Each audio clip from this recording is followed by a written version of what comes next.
अस्सलामुअलैकुम, welcome to टेक्नोफाइल। मेरा नाम है इसराल हक और आज हमारी कुलुड्रा 2021 की 9 क्लास है। पिछले क्लास में हम लोगों ने ग्रेडियंट के बारे में पढ़ा था और आज की क्लास में हम पढ़ने वाले हैं सेव एज ओपन करना और इसके अलावा इंपोर्ट और एक्सपोर्ट के बारे में भी पढ़ेंगे। तो आइए स्टार्ट करते हैं। अगर आप अपनी फाइल में इमेजेस लेकर आना चाह रहे तो फाइल में जाके इंपोर्ट के ऑप्शन के बटन के ऊपर प्रेस कर देना है और यहाँ पर आके आपकी जहाँ पर इमेजेस पड़ी हो वहाँ पर आप प्रेस कर दो। जैसे कि डेस्कटॉप पे मेरी इमेजेस पड़ी है तो डेस्कटॉप के ऊपर मैंने प्रेस किया और इमेज के ऊपर मैंने प्रेस कर दिया, इंपोर्ट कर दिया और यहाँ पर इस तरह ड्रैग कर देना है तो आपके पास ये इमेज आ जाएगी। इसी तरीके से अगर आप कंट्रोल आई बटन प्रेस कर दें तो कंट्रोल आई इसकी शॉर्टकट है, आप यहाँ से भी अपनी इमेजेस को ला सकते हैं। और दूसरा तरीका ये है कि आप अपने कुलुड्रा सॉफ्टवेयर को मिनिमाइज़ करें और यहाँ पर आके आप जो आपके पास इमेज पड़ा हुआ है उसको ड्रॉप करके यहाँ पर आके इसे ड्रॉप कर देना है तो आपके पास ये इमेज आ जाएगी। तो दो तरीक़ों से आप अपनी फ़ाइल में इमेजेस ला सकते, या तो इंपोर्ट करके आप अपनी फ़ाइल में इमेजेस ला सकते हैं और या आप यहाँ पे भी यहाँ से भी आप ड्रैग करके यहाँ पे ड्रॉप करके इमेजेस ला सकते हैं। ठीक है, मैं इन सब इमेजेस को डिलीट कर देता हूँ और यहाँ पर आके मैं इस तरह एक रेक्टेंगल ड्रॉ कर देता हूँ और इसको ग्रेडियंट कलर दे देते हैं यहाँ से और इसके अंदर मैं एलिप्टिकल स्टाइल अप्लाई कर देता हूँ। ठीक है, और इसी तरीके से मैं एक सर्कल ले लेता हूँ और इसके अंदर येलो कलर दे देते हैं और एक छोटा सा एक और सर्कल ले लेते हैं, इसके अंदर भी मैं येलो कलर दे देता हूँ। ठीक है, मैं इसको यहाँ पर लेकर आ जाता हूँ और डबल प्रेस करके इसका पॉइंट इस सेंटर पर रख देता हूँ ताकि ये इस सेंटर से रोटेट हो जाए। मैं लेफ्ट बटन होल्ड करके राइट बटन प्रेस कर रहा हूँ, ये कॉपी क्रिएट कर देगा और कंट्रोल डी से ये रिपीट कॉपी ले लेगा। ठीक है, मैं इन सबको सेलेक्ट करके इसको थोड़ा सा छोटा करके यहाँ पे रख देता हूँ और लाइन कलर यहाँ पर राइट बटन प्रेस करके यहाँ पर सेट आउटलाइन के ऊपर लेफ्ट बटन प्रेस करके आप इसकी आउटलाइन ख़त्म कर दें। ठीक है, मैंने ऐसे कोई एक ऊट पटांग की एक डिज़ाइन बना दी। अब मैं इस फाइल को इमेज में कन्वर्ट करना चाह रहा हूँ तो फाइल में जाके एक्सपोर्ट के ऊपर प्रेस कर देना है।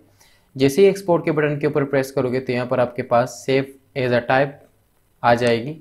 आप किस टाइप में जो है सेव करना चाह रहे हैं, पीडीएफ के फाइल में, एडोबी इलस्ट्रेटर के फाइल में सेव करना चाह रहे हैं, पीएनजी में सेव करना चाह रहे हैं, जिस फाइल में भी आपको सेव करना हो आप यहाँ से सेव कर सकते हैं।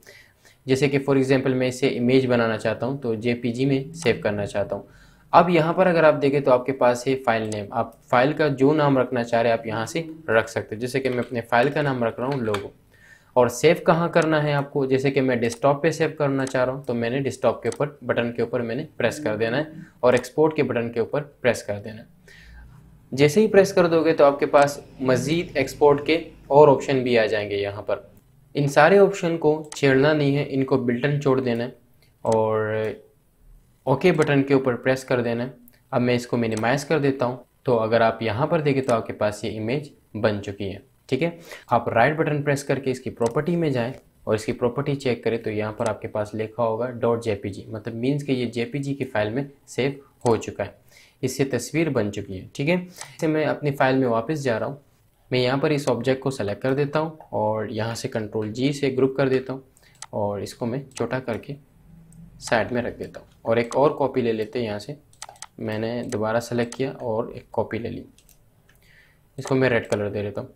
अब मैंने इस ऑब्जेक्ट को सेलेक्ट कर दिया और फाइल में जाके एक्सपोर्ट के बटन के ऊपर प्रेस कर दिया।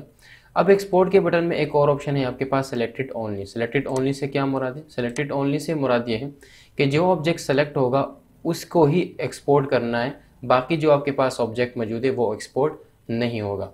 जैसे ही मैं सेलेक्टेड ओनली के बटन के ऊपर प्रेस करूँगा अब आप यहाँ पर आके किसी भी टाइप में आप इसको सेव कर सकते हैं। मैं दोबारा इसको जेपीजी में सेव कर रहा हूँ और डेस्कटॉप पे सेव कर रहा हूँ और अब इसका नाम रख देता हूँ लोगो 2 के नाम से मैंने इसका नाम रखा और एक्सपोर्ट कर दिया।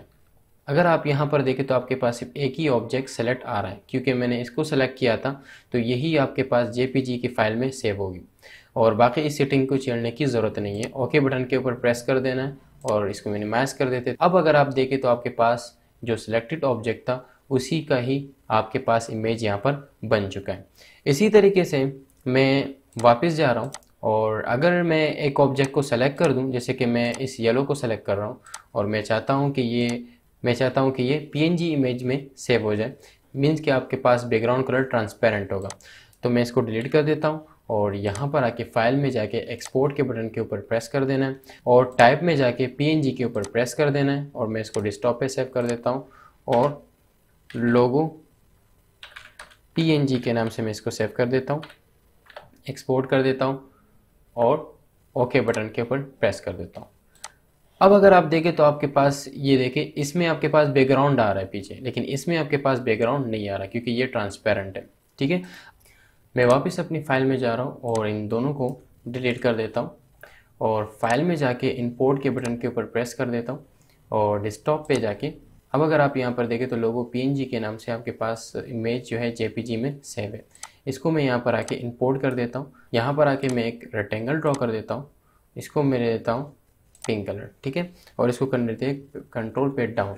तो अगर आप कंट्रोल पे डाउन कर देते तो आपके ऑब्जेक्ट का जो बैकग्राउंड कलर है वो आपके पास नहीं आ रहा, जो कि मैंने अपनी फाइल को पीएनजी में सेव किया था, जिसकी वजह से मेरे पास बैकग्राउंड जो है वो ट्रांसपेरेंट आ रहा है। ठीक है, अब आते हैं सेव की तरफ। अपनी फाइल को सेव करने के लिए फाइल में जाएं और सेव के बटन के ऊपर प्रेस कर दें। यहाँ पर आप किसी भी जगह पर आप इसको सेव कर सकते हैं, जैसे कि मैं डेस्कटॉप पे सेव कर रहा हूँ और इसका नाम मैं रख लेता हूँ बैनर और इसको सेव कर देता हूँ। ठीक है, अब मैं इसको यहाँ पर क्लोज कर देता हूँ। अब अगर आप यहाँ पर देखें तो आपके पास ये फाइल सेव है, इसके ऊपर डबल प्रेस कर दें तो आपकी फाइल दोबारा ओपन हो जाएगी।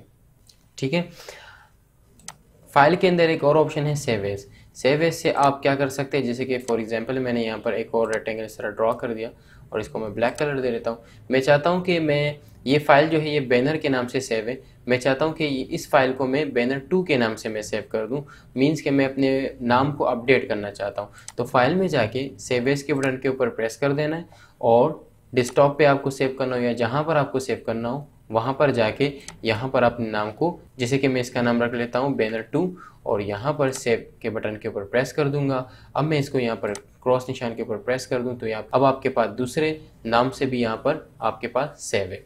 ठीक है, आप इसके ऊपर डबल प्रेस कर दें तो आपके पास ये फाइल ओपन हो जाएगी। ठीक है, अपनी फाइल को ओपन करने का दूसरा तरीका ये है कि फाइल में जाके ओपन के बटन के ऊपर प्रेस कर देना है और यहाँ से भी आप किसी भी फाइल को जहाँ पर आपकी फाइल पड़ी हो वहाँ पर प्रेस कर देना है फाइल के ऊपर और ओपन के बटन के ऊपर प्रेस कर देना है तो आपके पास वो फाइल ओपन हो जाएगी।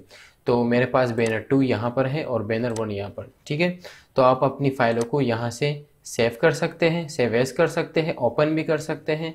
और इस तरीके से अगर कोई इमेज चाहिए तो इंपोर्ट में जाए और अगर आपको कोई जो है इमेज बनानी है या किसी और टाइप में सेव करनी है आप एक्सपोर्ट के बटन के ऊपर प्रेस करके अपनी फाइल को एक्सपोर्ट कर सकते हैं। तो आज की क्लास में बस इतना ही।